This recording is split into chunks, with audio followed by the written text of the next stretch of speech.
மக்களே, இந்த வீடியோ நம்ம என்ன பேச போகிறோம்னா, ஒரு விமான விபத்து நடந்திருக்கு. இந்த விபத்தை என்னால் ஏற்றுக்கவே முடியல. ஏன்னா இந்த விபத்து பார்த்தீங்கன்னா, அந்த விபத்து சார்ந்த புகைப்படங்கள், அந்த விமானம் போயிட்டு இருக்கும்போது அது கீழே விழுகிற காட்சி, இது அத்தனையுமே பார்த்தீங்கன்னா எல்லாரையும் உலுக்கி போட்டமா என்னை உலுக்கி போட்டுருச்சு. சரி, இப்போ நம்ம என்ன பண்ணலாம்னா, எனக்கு பல கேள்விகள் இதில் இருக்குது. அந்த கேள்விகள் அத்தனைக்குமே நான் விடை தேடினேன். சரி, அந்த விடைகள் அத்தனையுமே இந்த வீடியோவில் கொடுத்துடலாம் அப்படிங்கிறது தான் என்னுடைய முதல் பாயிண்ட் ஆஃப் வியூ. அதாவது பார்த்தீங்கன்னா, எங்கேருந்து எங்கே போன விமானம், எதுக்கு இந்த விபத்து நடந்திருக்கு, முதல் கட்ட விசாரணையில் என்ன தகவல் சொல்கிறாங்க, யாரோ ஒருத்தர் பொழைச்சிட்டாருன்னு சொல்கிறாங்களே அவங்க யாரு, இந்த விமானம் தரமான விமானம் தானா, இந்த விமானத்தை ஓட்டினவங்க எப்படிப்பட்டவங்க உட்பட பல்வேறு விதமான கேள்விகளுக்கு இந்த வீடியோவில் பதில் இருக்கும். ஏன்னா தேசமே ஒரு துயரத்தில் இருக்கும்போது எல்லார் மனசுலையும் இந்த மாதிரி கேள்விகள் இருக்கும். அந்த கேள்விகளுக்கு முழுமையாக தெளிவாகவும் இந்த வீடியோவில் பதில் இருக்க போகுது. இப்போ நான் ஸ்ட்ரெயிட்டாக முதல் விஷயத்துக்கு போகிறேன். மொத்தமாக பயணிச்சது பார்த்தீங்கன்னா 242 பேர். இந்த 242 பேரில் பார்த்தீங்கன்னா 230 பேர் பார்த்தீங்கன்னா பேசஞ்சர். இதில் பார்த்தீங்கன்னா 3 நாட்டை சேர்ந்தவங்க இருக்காங்க.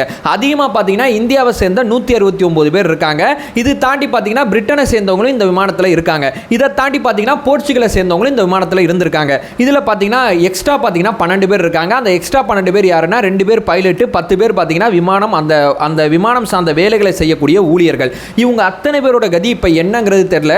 இப்போ இருக்கக்கூடிய தகவல் என்னன்னா 170 பேர் பார்த்தீங்கன்னா இறந்து போயிட்டாங்க அப்படிங்கிற தகவல் கிடைக்குது.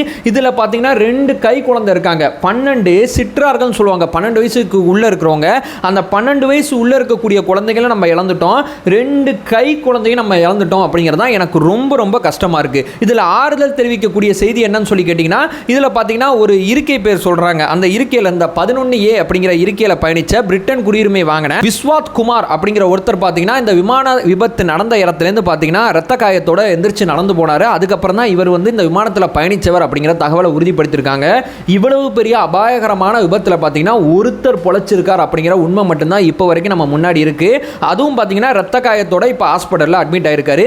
அவர் அந்த இடத்துல பயந்து ஓடுறாரு. என்னப்பா அது, ஏதோ டப்புன்னு நடந்துச்சு, கண்ணை திறந்து பார்த்தேன், என் பக்கத்தில் எல்லாருமே அப்படியே ஒரு மாய் கடந்தாங்க, எனக்கு ஒரு மாதிரி பயமாயிடுச்சு, நான் பயந்து தான் எந்திரிச்சு ஓட ஆரம்பிச்சேன் அப்படிங்கிற தகவலை அவர் சொல்றாரு.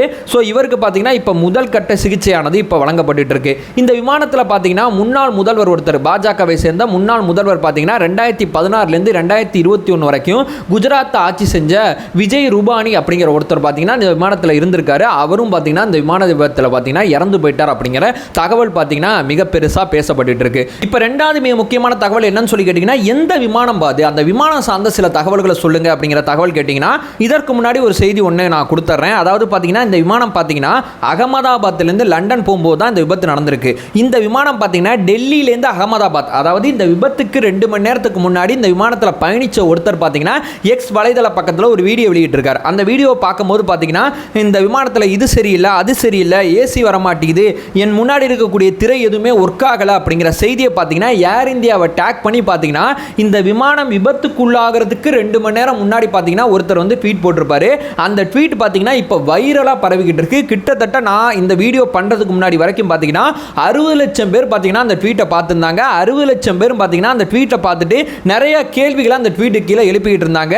அவரும் பார்த்தீங்கன்னா எல்லா ஊடகத்துக்கும் அந்த ட்வீட்டை வந்து டேக் பண்ணி ஆமாம் இது எல்லாமே உண்மை அப்படிங்கிற தகவலை பார்த்தீங்கன்னா இப்போ வரைக்கும் போராடிக்கிட்டு இருக்காரு. அதாவது விபத்துக்கு 2 மணி நேரம் முன்னாடி அந்த விமானத்தோட கண்டிஷன் எப்படி இருக்கு அப்படிங்கிற தகவல் இப்போ மிக வைரலாக பரவிட்டு இருக்கு அப்படிங்கிறது என்னுடைய ரெண்டாவது பாயிண்ட். இப்போ மூணாவது, இந்த விமானம் சார்ந்த அந்த பாதுகாப்பு சார்ந்த கேள்விக்குறிகள் இருக்கும்போது அந்த விமானம் எவ்வளோ நாளாக நம்ம ஏர் இந்தியாவில் இருக்கு, எப்போ வந்துச்சு, எப்போ போணுச்சு அப்படிங்கிற சந்தேகம் நம்மள நிறைய பேருக்கு வந்திருக்கும். இந்த விமானமானது 2014 பார்த்தீங்கன்னா ஏர் இந்தியாவில் இருக்கு. இந்த விமானம் இது வரைக்கும் 7400 தடவை பார்த்தீங்கன்னா ட்ரிப்பு எடுத்து முடிச்சிருக்கு அப்படிங்கிற தகவலை சொல்றாங்க. இது 7401 அப்படிங்கிற தகவலை சொல்றாங்க. ரெண்டாவது பார்த்தீங்கன்னா இந்த விமானம் கிட்டத்தட்ட பார்த்தீங்கன்னா வானத்திலே 39,000 மணி நேரங்கள் பறந்திருக்கு அப்படிங்கிற தகவலை சொல்றாங்க.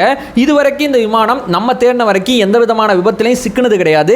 அதே நேரத்தில் இந்த விமானத்தில் 2 மணி நேரம் முன்னாடி இருந்தவர் போட்ட ட்வீட் பார்த்தீங்கன்னா இந்த சமயத்தில் கவனம் பெறுது அப்படிங்கிறது என்னுடைய மூணாவது பாயிண்டா இருக்கு. இப்போ நாலாவது, சரி விமானம் சார்ந்த தகவலை சொல்லிட்டேன், விமானம் சார்ந்த கட்டமைப்புகள் எல்லாமே பேசிட்டோம், இந்த விமானத்தை இயக்குனவங்க எப்படிப்பட்டவங்க அப்படிங்கிற தகவலை கேட்கும்போது 2 விமானிகள், ஒருத்தர் பார்த்தீங்கன்னா கேப்டன், இன்னொருத்தர் பார்த்தீங்கன்னா அவருக்கு அடிஷனலாக இருக்கக்கூடிய ஒருத்தர். அந்த கேப்டன் பார்த்தீங்கன்னா 8200 மணி நேரம் பார்த்தீங்கன்னா விமானத்தை இதுவரைக்கும் இயக்கியிருக்கார் அப்படிங்கிற ஒரு தகவல் கிடைக்குது. ஒரு அனுபவம் வாய்ந்தவர் அப்படிங்கிற விஷயத்தை தான் சொல்றாங்க.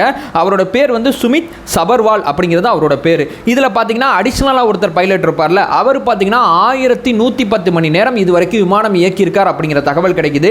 அவரோட பேர் என்னன்னு சொல்லி கேட்டிங்கன்னா கினவ் அப்படிங்கிற ஒரு விஷயத்தை சொல்றாங்க. அது அவரோட பேர் ஃபெயிலியர்னு சொல்கிறாங்க. ஏன்னா அந்த தகவல் எல்லாமே ஆரம்ப கட்ட விஷயத்தில் இருந்ததுனால பெருசாக உறுதிப்படுத்த முடியல. இவரும் பார்த்தீங்கன்னா அடிஷ்னலாக இருக்கக்கூடிய ஒருத்தர் தான். ஸோ இந்த விமானம் பார்த்தீங்கன்னா அப்படியே இங்கேருந்து டேக் ஆஃப் ஆன கொஞ்ச நேரத்தில் பார்த்தீங்கன்னா இந்த விமானம் பார்த்தீங்கன்னா விபத்துக்குள்ளாயிருக்கு. இந்த விமானம் டேக் ஆஃப் ஆகி கீழே இறங்க போகிற அந்த தருணத்தில் பார்த்தீங்கன்னா மேடே கால் அப்படிங்கிற ஒரு விஷயம் சொல்லுவாங்க. அதாவது கப்பல் படையிலையும் சரி விமானப்படையிலையும் சரி கடைசி நேரத்தில் உயிருக்கும் உடமைக்கும் பாதுகாப்பு இல்லை அப்படிங்கிற கருதும் போது விமானிகள் இந்த வார்த்தையை பயன்படுத்துவாங்க. அந்த வார்த்தையை இந்த விமானிகள் பார்த்தீங்கன்னா விபத்துக்கு கொஞ்சம் நேரத்துக்கு முன்னாடி பயன்படுத்தியிருக்காங்க. ஆனால் அதுக்குள்ளே சரி இப்படி ஒன்று விஷயம் நீங்கள் இன்ஃபார்ம் பண்ணிட்டீங்க, அதற்கு பதிலுக்கு ஒன்று சொல்லுவாங்கல்ல, பதிலுக்கு சொல்கிறதுக்குள்ளே பார்த்தீங்கன்னா இந்த விமானம் பார்த்தீங்கன்னா விபத்துக்குள்ளாக இருக்குது. தங்களுடைய கட்டுப்பாட்டை மீறிச்சு அப்படிங்கிறத அந்த விமானிகள் உணர்ந்திருக்காங்க அப்படிங்கிறது கடைசி கட்ட விசாரணையில் தெரிஞ்சிருக்கு. இந்த விமானத்தில் பார்த்தீங்கன்னா 252 பேர் வரைக்கும் பயணிக்கலாம் பேசஞ்சர்ஸ் மட்டும் அப்படிங்கிற தகவலை சொல்கிறாங்க. பட் இந்த விமானத்தில் பார்த்தீங்கன்னா இப்போ இருக்கிற தருவாயில் 242 பேர் தான், அதாவது 230 பேர் தான் பேசஞ்சர்ஸ் இருக்காங்க. டோட்டலாகவே 242 பேர் தான் இருக்காங்க. அதே நேரத்தில் இந்த விமானத்தில் பேசஞ்சர் மட்டும் 252 பேர் பயணிக்கலாம்னு சொல்கிறாங்க. அப்போ ஓவர்லோடு ஒரு காரணம் கிடையாது அப்படிங்கிற தகவல் பார்த்தீங்கன்னா முதல் கட்ட விசாரணையில் சொல்கிறாங்க. ரெண்டாவது பார்த்தீங்கன்னா அதிகமான எரிபொருள் இருக்கா அப்படிங்கிற ஒரு கேள்விக்கு பார்த்தீங்கன்னா இப்போ வரைக்கும் எந்த பதிலும் இல்லை. மூணாவது பார்த்தீங்கன்னா எதுவும் பறவை எதுவும் இடிச்சிருச்சா அப்படிங்கிற கேள்விக்கும் பார்த்தீங்கன்னா அந்த கோணத்திலையும் பார்த்தீங்கன்னா இது சம்பந்தப்பட்ட விசாரணையை பார்த்தீங்கன்னா முடுக்கி விட்டுருக்காங்க. அது மட்டும் இல்லாமல் அகமதாபாத் விமான நிலையம் கொஞ்ச நேரத்துக்கு மூடப்பட்டுச்சு. இப்போ வழக்கம் போல அகமதாபாத் விமான நிலையமானது இயங்கிட்டு இருக்கு. இப்போ இந்த விபத்தில் பாதிக்கப்பட்டவங்க இறந்து போனவங்க அத்தனை பேருக்கும் பார்த்தீங்கன்னா 1 கோடி ரூபாய் இழப்பீடு தரோம் அப்படிங்கிற ஒரு விஷயத்தை பார்த்தீங்கன்னா டாடா குழுமம் சொல்லியிருக்காங்க. ஏன்னா ஏர் இந்தியா பார்த்தீங்கன்னா டாடா குழுமம் தான் இப்போ ஹேண்டில் பண்ணிட்டு இருக்காங்க. அவங்களுடைய அந்த ட்விட்டர் ப்ரொஃபைலில் பார்த்தீங்கன்னா அந்த கவர் பேஜில் பார்த்தீங்கன்னா கருப்பு கலர் பிக்சரை வச்சிருக்காங்க. அவங்களும் பார்த்தீங்கன்னா இந்த விபத்துக்கு பார்த்தீங்கன்னா வருத்தம் தெரிவிச்சிருக்காங்க. இறந்து போன அத்தனை பேருக்கும் 1 கோடி ரூபாய் இழப்பீடு தரேன் அப்படிங்கிற விஷயத்தை சொல்லியிருக்காங்க. இப்போ சிகிச்சையில் இருப்பாங்கல்ல, அவங்களோட சிகிச்சை அத்தனையுமே நாங்களே பார்த்துக்கிறோம் அப்படிங்கிற விஷயத்தை சொல்லியிருக்காங்க. இந்த விமானம் போய் ஒரு இடத்துல போய் இடிச்சிச்சு பார்த்தீங்களா, ஒரு விடுதி, அந்த விடுதியை மறுபடியும் கட்டி தந்துடுறோம் அப்படிங்கிற விஷயத்தை பார்த்தீங்கன்னா டாடா குழுமம் பார்த்தீங்கன்னா அவங்களுடைய எக்ஸ் வலைதள பக்கத்தில் பார்த்தீங்கன்னா அறிவிப்பு வெளியிட்டிருக்காங்க. ஸோ இந்த விமான விபத்து சார்ந்த முதல் கட்ட தகவல்கள் அத்தனையுமே இந்த வீடியோவில் நான் ஷேர் பண்ணியிருப்பேன்னு நினைக்கிறேன். ஸோ இந்த மீள முடியாத துயரத்தில் பார்த்தீங்கன்னா இதில் பாதிக்கப்பட்ட ஒவ்வொரு குடும்பத்துக்கும் அது நாடு மொழி இனம் கடந்து பார்த்தீங்கன்னா இந்த வீடியோவில் நான் துணை நிற்கணும்னு நினைக்கிறேன். என்னால் செய்ய முடிஞ்சது இது மட்டும்தான். ஸோ இந்த விபத்தில் இறந்து போன அத்தனை பேருக்கும் பார்த்தீங்கன்னா ஆழ்ந்த இரங்கலை தெரிவிச்சுட்டு இந்த வீடியோ நான் என் பண்ணிக்கிறேன்.